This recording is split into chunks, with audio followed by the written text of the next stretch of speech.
Israel എന്ന് പറയുന്ന രാജ്യത്തിനെതിരെ Hamas, Hezbollah, Houthi തുടങ്ങിയ പ്രോക്സികളൊക്കെ കൊണ്ടുവന്ന് ഇറാനാണ് എന്നാണ് പറയുന്നത്, സ്പോൺസർ ചെയ്യുന്നത്. ഇതേ ഇറാൻ ഇസ്രയേലിൻ്റെ ശത്രുപക്ഷത്ത് തന്നെയാണ്. ഇപ്പോൾ വീണ്ടും ഇസ്രയേലും ഇറാനും തമ്മിലൊരു യുദ്ധത്തിനുള്ള കാഹളം മുഴങ്ങുന്നു. ശരിയാണോ? അങ്ങനെ കാഹളം മുഴങ്ങുന്നു എന്നുള്ളത് നമ്മളറിയുന്നത് ആ രണ്ട് രാജ്യങ്ങളും നടത്തുന്ന പ്രസ്താവനകളിൽ നിന്നാണ്. കാരണം എന്താന്ന് വെച്ചാൽ ഇസ്രയേലിൻ്റെ പ്രധാനപ്പെട്ട ലക്ഷ്യം ഒരു ഇസ്ലാമിക രാജ്യത്തിനും അണുബോംബ് ഉണ്ടാകരുത് എന്നുള്ളതാണ്. മുമ്പ് പാകിസ്ഥാൻ കാഹുട്ട ആണവ നിലയം സ്ഥാപിച്ചു കഴിഞ്ഞപ്പോൾ അത് തകർക്കാനായിട്ട് ഇന്ദിരാഗാന്ധിയോട് സഹായിക്കാമെന്ന് ഇസ്രയേൽ പറഞ്ഞിരുന്നതാണ്.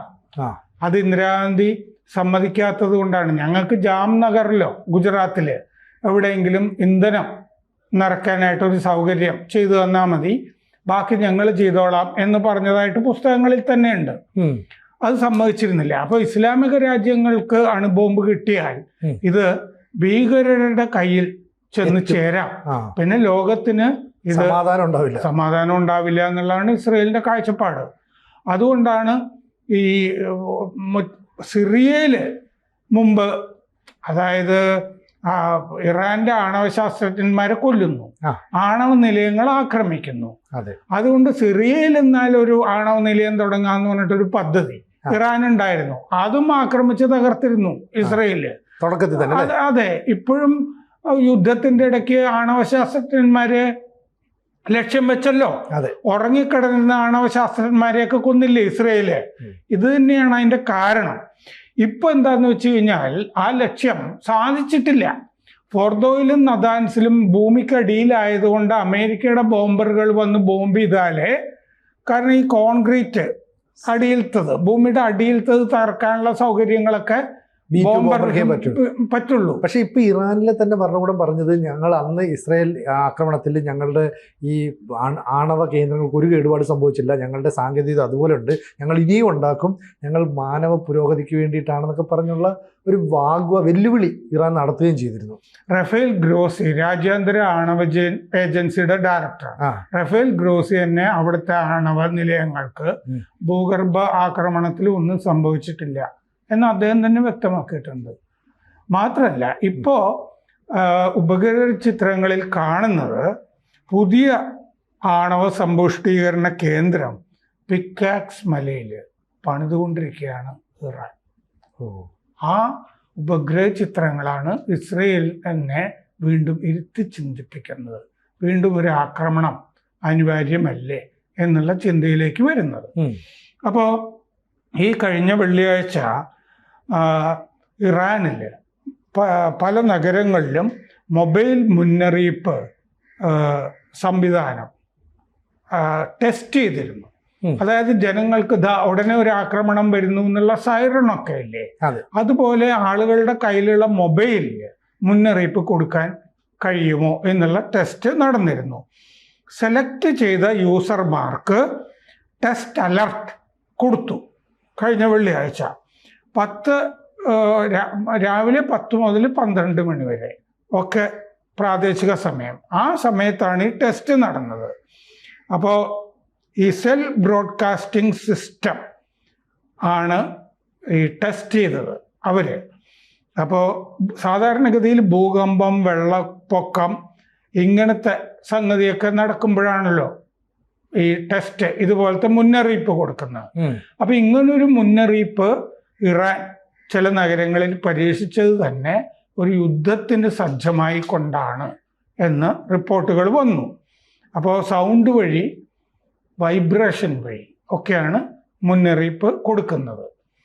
അപ്പോൾ അബ്ബാസ് അറാക്ചി, പ്രതിരോധ മന്ത്രി ഇറാന്റെ, അങ്ങേര് പറഞ്ഞു, ഏത് നിമിഷവും ആക്രമണം ഞങ്ങൾ പ്രതീക്ഷിക്കുന്നു.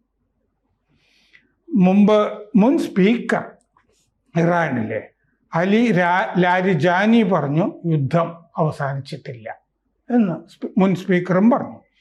ഇസ്രയേൽ ചാര ഏജൻസികൾ പറയുന്നു 2ാം വട്ടം യുദ്ധത്തിൻ്റെ തുടങ്ങാൻ പോകുന്നു എന്ന് ഇസ്രയേൽ ചാര ഏജൻസിയും പറയുന്നു. ഇപ്പൊ 2 വശവും പോസിറ്റീവാ. ഏത് കാര്യത്തില്? യുദ്ധത്തിന്റെ കാര്യത്തില്, നടക്കും എന്നുള്ള കാര്യത്തില്.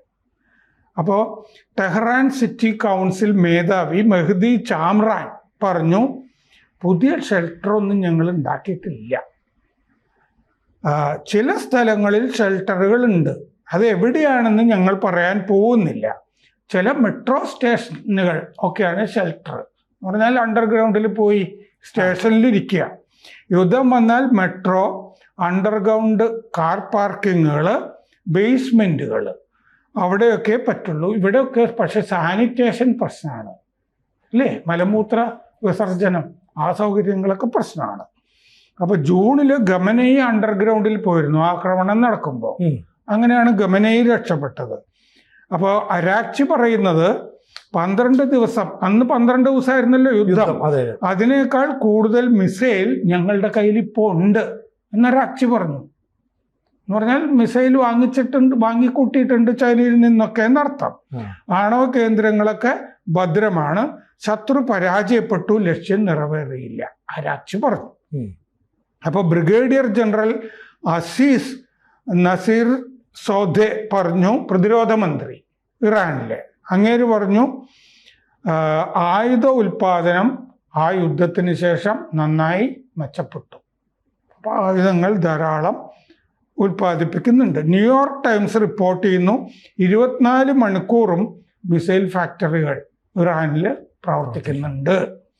അപ്പോൾ Ali Vaez, Iran project director, അതായത് ഇൻ്റർനാഷണൽ ക്രൈസിസ് ഗ്രൂപ്പിൻ്റെ Iran project director Ali Vaez പറയുന്നു, ഒറ്റയടിക്ക് 2000 മിസൈലുകൾ വിക്ഷേപിക്കാവുന്ന സൗകര്യം ഇറാനുണ്ട്. ഒറ്റയടിക്ക് 12 ദിവസത്തെ യുദ്ധകാലത്ത് ഒറ്റയടിക്ക് 500 മിസൈൽ ആണ് വിക്ഷേപിച്ചിരുന്നത്.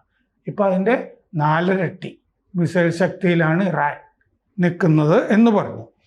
ലൊക്കേഷൻ, ടാർഗറ്റ് ഒക്കെ വെച്ചിട്ടാണ് ചെയ്യുക. പിന്നെ കഴിഞ്ഞ ആക്രമണത്തിൽ നിന്ന് 12 ദിവസ യുദ്ധത്തിൽ നിന്ന് പല പാഠങ്ങളും പഠിച്ചു. ചൈനയിൽ നിന്ന് മിസൈലുകൾ വാങ്ങി.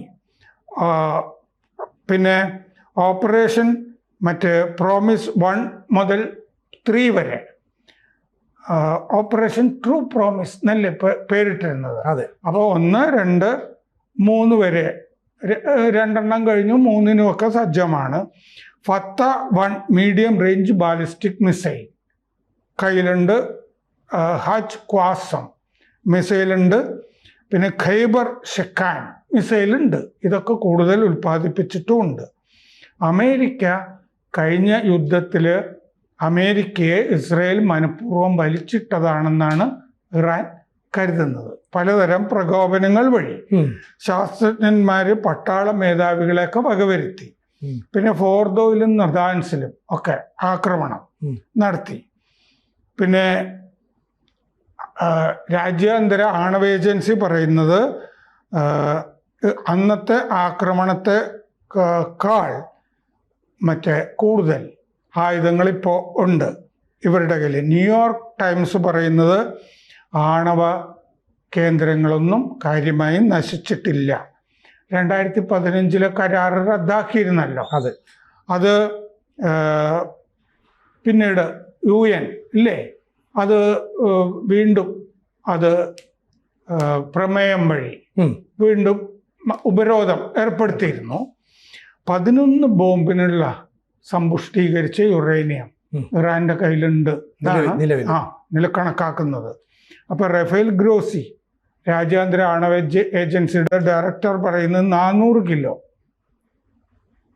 സമ്പുഷ്ടീകരിച്ച യുറേനിയം 60% വെപ്പൺസ് ഗ്രേഡിലേക്ക്, എന്ന് പറഞ്ഞാൽ അണുബോംബ് ആക്കാവുന്ന നിലയിലേക്ക് എപ്പോൾ വേണമെങ്കിലും മാറാം. ഇസ്ഫഹാൻ, നദാൻസ്, ഫോർദോ, ആ ആണവ നിലയങ്ങളിലും ഒന്നും ഇപ്പം ആക്ടിവിറ്റി കാണുന്നില്ല ഉപഗ്രഹ ചിത്രങ്ങൾ നോക്കുമ്പോൾ.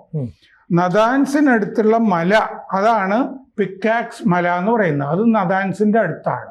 അവിടെയാണ് ഇപ്പം ആക്ടിവിറ്റി കാണുന്നത്. സമ്പുഷ്ടീകരണമൊക്കെ ഇപ്പോൾ അവിടെ ആയിരിക്കും. അപ്പോൾ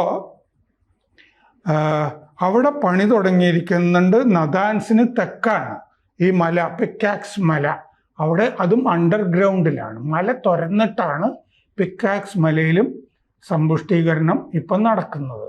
അപ്പോൾ ഉപഗ്രഹ ചിത്രങ്ങളിൽ അത് വ്യക്തമാണ്.